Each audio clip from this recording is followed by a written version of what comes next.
Hukum untuk manusia, bukan manusia untuk hukum. Profesor Sachipto Raharjo. Assalamualaikum warahmatullahi wabarakatuh. Shalom, Om Swastiastu, Namo Buddhaya, dan salam kebajikan bagi kita semua.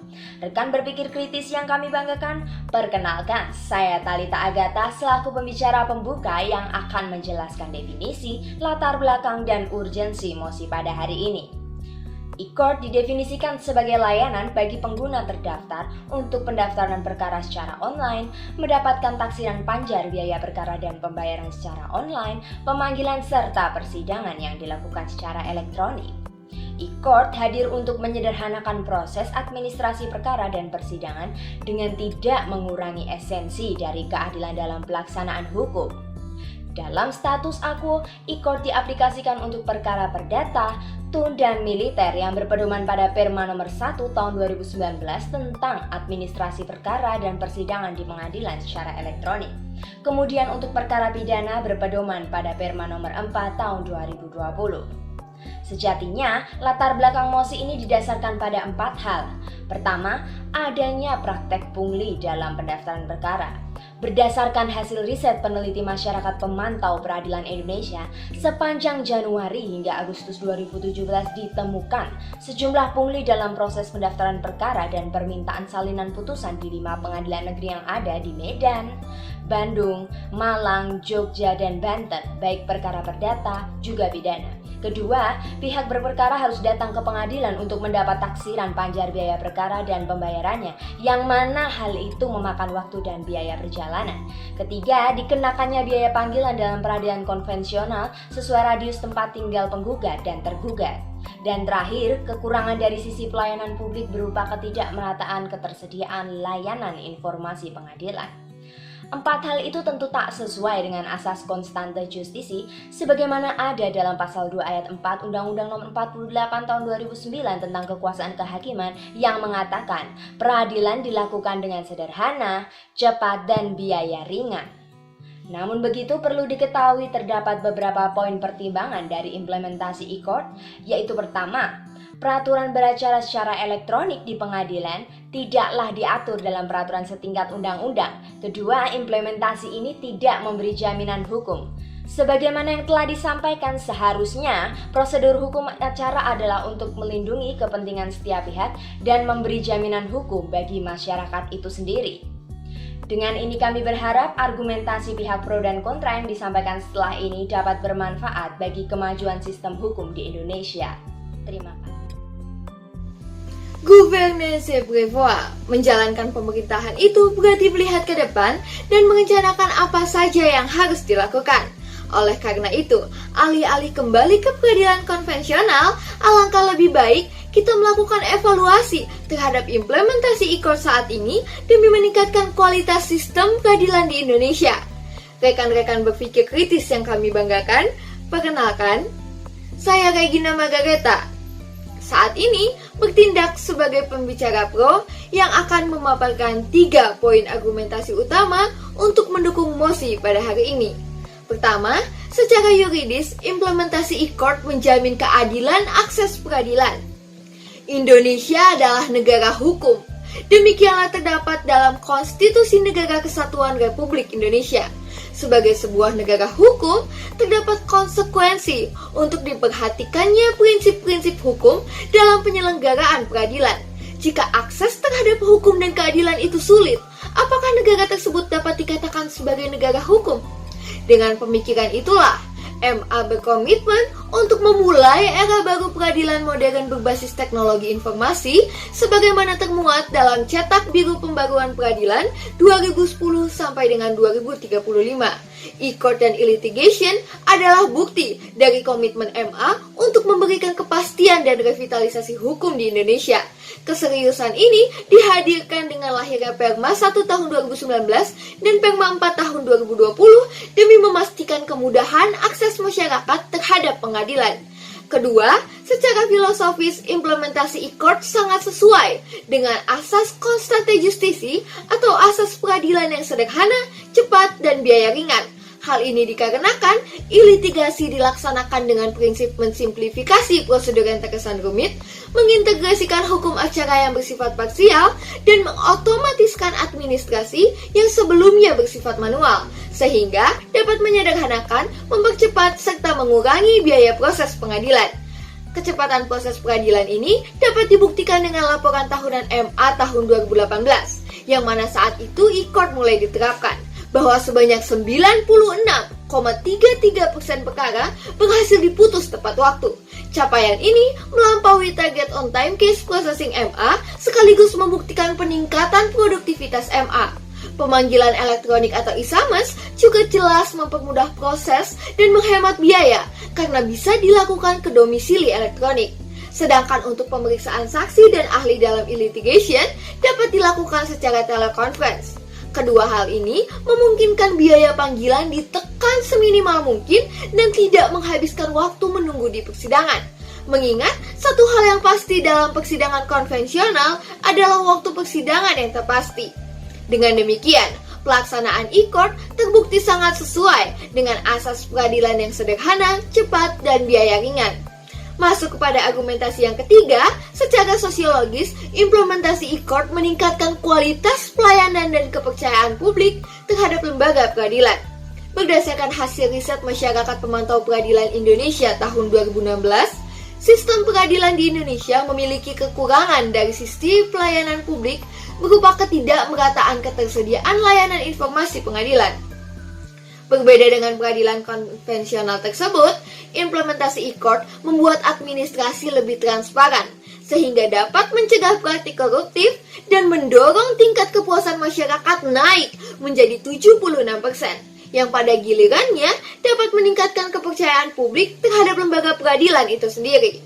Mengingat ada gium yang telah saya sampaikan di awal, pihak pro juga ingin menyarankan beberapa solusi demi peningkatan kualitas sistem peradilan melalui implementasi e-court, yakni mengadakan dan meningkatkan pengadaan sarana dan prasarana peradilan elektronik di seluruh pengadilan, melakukan sosialisasi kepada masyarakat mengenai kemudahan e-court, dan mendirikan pojok informasi dan layanan e-court di pengadilan-pengadilan, juga menghadirkan teknisi untuk memberi pelatihan dalam persiapan persidangan serta memastikan bahwa seluruh pegawai pengadilan paham dengan sistem peradilan elektronik, di mana kesemuanya itu berada di bawah pengawasan ketua pengadilan.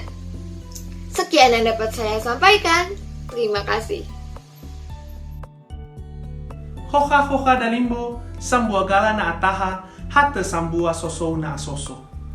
Rekan-rekan berpikir kritis yang kami banggakan, perkenalkan saya Frans Anugrah selaku pembicara ketiga yang akan menyampaikan dua bangunan argumentasi mengapa implementasi ini bukan jalan yang terbaik untuk pelaksanaan e-court.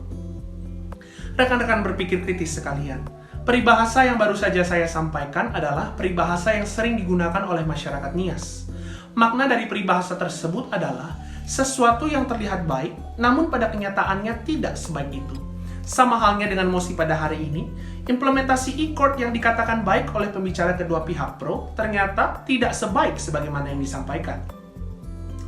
Secara epistemologis, lahirnya e-court itu sendiri karena adanya gabungan dari ilmu hukum dan ilmu teknologi yang berkembang. Berkembangnya ilmu teknologi dan ilmu hukum yang ada tentu harus bertujuan untuk melayani masyarakat dalam meraih keadilan itu sendiri. Maka dari itu, saya perlu menegaskan kembali bahwasannya posisi saya adalah mendukung penuh adanya e-court di Indonesia. Namun, saya menentang dengan mantap implementasi ataupun pengaturan dari e-court di Indonesia saat ini yang mengacu kepada status quo yang telah disampaikan oleh pembicara pertama. Maka dari itu, izinkan saya untuk menyampaikan dua bangunan argumentasi mengapa implementasi dari e-court saat ini perlu ditinjau kembali. Bangunan argumentasi yang pertama, mengapa saya menentang implementasi ini ialah karena peraturan yang krusial untuk mengatur e-court dan litigation tidaklah diatur dalam peraturan setingkat undang-undang. Rekan-rekan sekalian, hukum acara peradilan konvensional diatur dalam peraturan yang setingkat dengan undang-undang. Seperti contohnya, Kitab Undang-Undang Hukum Acara Pidana yang mengatur hukum acara pidana, Kitab Undang-Undang Hukum Perdata bagian pembuktian, HIR dan RBG untuk mengatur hukum acara perdata, dan seterusnya.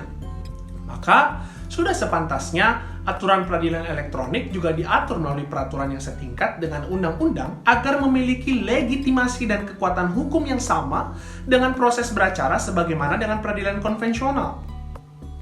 Diaturnya e-court dan litigation dalam undang-undang juga merepresentasikan bahwa rakyat pun turut membuat peraturan tersebut melalui representasinya di parlemen bersamaan dengan presiden yang dipilih rakyat.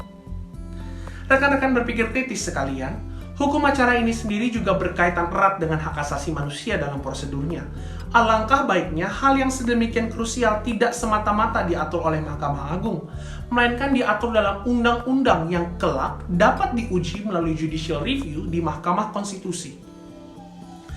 Bangunan argumentasi yang kedua, mengapa saya menentang implementasi ini ialah karena implementasi ini tidak memberi perlindungan hukum bagi pihak tergugat.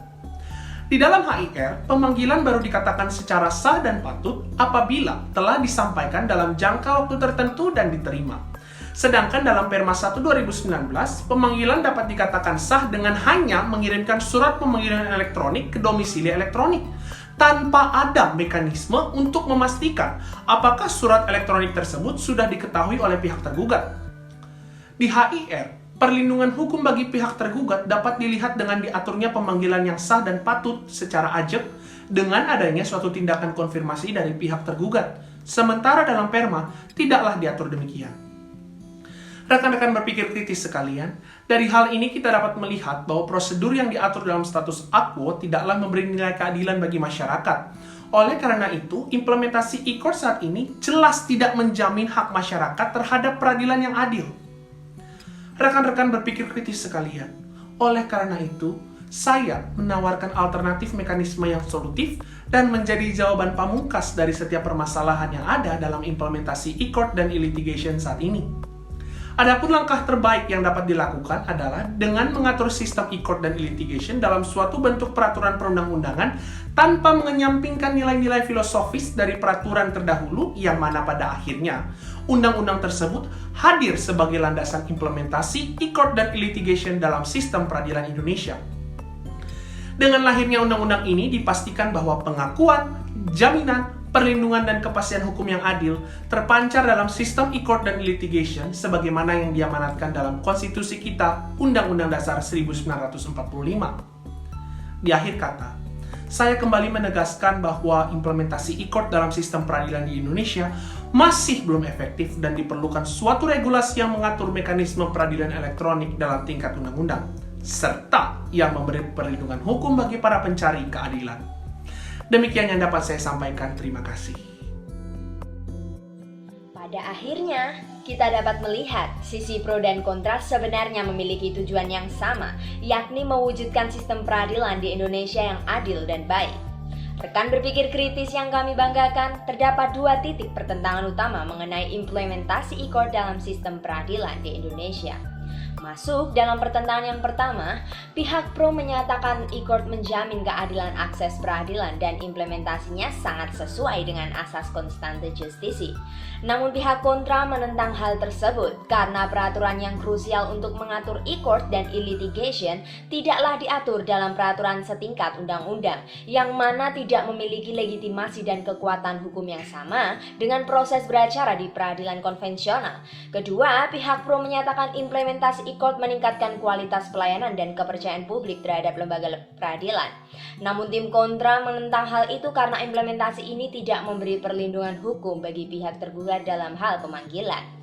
Sehingga berangkat dari argumen yang telah disampaikan, pihak pro menawarkan beberapa mekanisme berupa sosialisasi kepada masyarakat mengenai kemudahan e-court, mendirikan pojok informasi dan layanan e-court di pengadilan-pengadilan, dan menghadirkan teknisi untuk memberi pelatihan dalam persiapan persidangan.